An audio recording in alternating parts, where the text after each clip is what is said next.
son sexe, maintenant. Baby.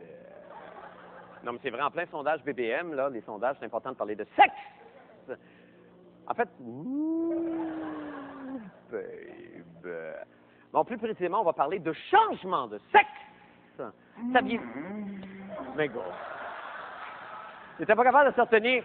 Parce que Mégo, il enregistre sa femme sur son clavier, puis il nous fait jouer. Il fait jouer ça pendant les répétitions. Bon, OK, ça va, Mégo, ça va. Alors, saviez-vous que si un homme veut devenir une femme, ou bien non, une femme, un homme, il n'y a rien de mieux, paraît-il, que de se faire switcher à Montréal par l'équipe de la clinique de chirurgie esthétique Saint-Joseph, qui, paraît-il, est la meilleure au monde. Et ça, c'est ce que Monel Saint-Don nous apprend dans sa chronique CM du Journal de Montréal. On y apprend aussi qu'il en coûte, écoutez bien, 9 500 $ US pour devenir une femme et 26 550 $ US pour devenir un homme, ce qui revient à 17 050 $ US la bisoune. Bon. Là, évidemment, on le voit, les coûts d'une telle chirurgie ne sont pas, attention, violent jeu de mots, ne sont pas à la portée de toutes les bourses. Ah ah! Ah! C'est très, très drôle, ça! Bourse dans le sens du petit! C'est fou! Qu'est-ce que j'ai à toi? Je suis en feu, ça n'a pas de bon sens, c'est la pleine lune.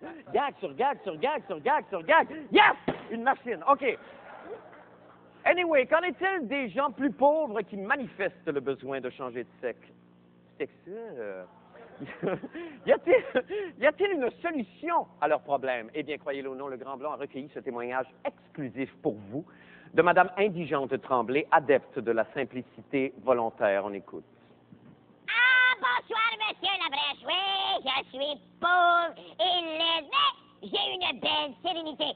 Mes enfants n'ont pas de quoi manger. Ils ont des gales et sentent le suif. Vous savez que mon plus jeune, pas plus tard qu'hier, a perdu son œil de vitre et j'ai dû le remplacer par un oignon qui a germé dans l'armoire du bas. On a dû l'amputer d'ailleurs pour faire de la soupe. Oui, nous vivons dans la misère la plus abjecte. Ma fille, vous savez, se nourrit, monsieur Labrèche, de noisettes qu'elle vole à des écureuils qu'elle doit être stranglée.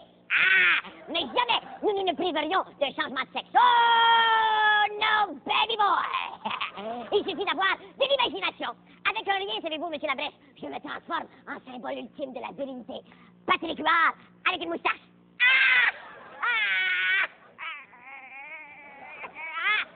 C'est très drôle, mais ça s'arrête pas là, monsieur Marc. On peut devenir une femme avec un simple support. Oui, un S, comme j'ai lu dans les mots croisés de la presse ce matin. Allez, donne le sport à maman, donne le sport à maman, donne le sport à maman, donne le sport, donne le sport, donne le sport à maman! Ah! Et t'es laid, toi, te dis, si j'avais mis un peu de sous de côté, je te vendrais, puis avec les économies puis ton change, je ne n'achèterais plus beau. Alors, on met le support dans un gilet serré à l'envers, et voilà, ça te fait de jolis lolos, avec les tétines sur les hautes en plus. Ah! Avec deux supports, c'est encore mieux. Ah ben, le lèvre, donne-moi l'autre. On les met comme ça. Homme en femme, femme en homme, c'est aussi facile. Regardez, monsieur Labrèche, c'est client de vérité. Faites toutefois attention, monsieur Labrèche, j'ai déjà pensé prendre une boîte de pizza pour en faire un pénis.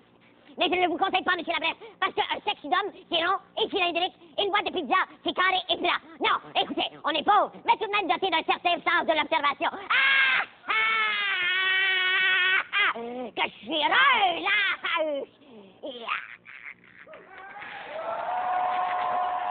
Eh bien, c'est tout pour les